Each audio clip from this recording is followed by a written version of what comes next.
出事嘅坪洲碼頭來往愉景灣渡輪靠岸時，市民需要落樓梯，再大步跨上船。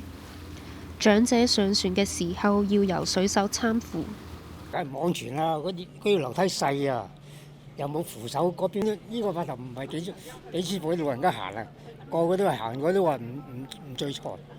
梗係要啦！一來咧，我哋啲單車又行唔到落去喎。啲單車諗住方便啲咁樣推落去，又要行樓梯咁樣倒落去，就咁樣。最好有個平台可以入去啦。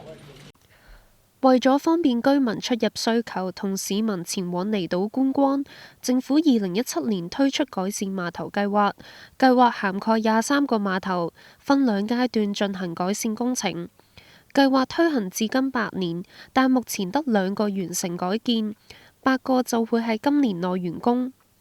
完成改建嘅包括南丫島北角碼頭同呢個西貢滘西村碼頭。新碼頭改善咗泊位水深，解決低潮時船隻難以靠泊嘅問題，又增加咗泊位，配合人流需求，亦提供唔同嘅配套設施，例如飲水機、充電位、WiFi 同電子顯示屏等。改建咗之後嘅碼頭設有無障礙設施，例如呢條斜坡，方便輪椅人士上落船。點解進度咁慢？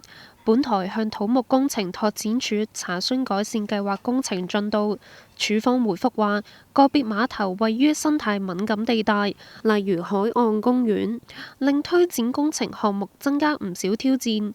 有議員認為增加臨時設備可以提高碼頭安全性。容易嘅，尤其是燈光啦，係咪？喺夜間咁嗰個碼頭如果唔夠光，其實就容易發生意外啦。閉路電視作為一個監控，我覺得完全係可以去做嘅。呢啲基本嘢，我覺得就唔影響成個嘅，可以提早做嘅。陳學鋒亦話需要優先改建使用率較高嘅碼頭，其次係配合旅遊景點作為交通配套嘅碼頭。廣播新聞網記者李春燕報導。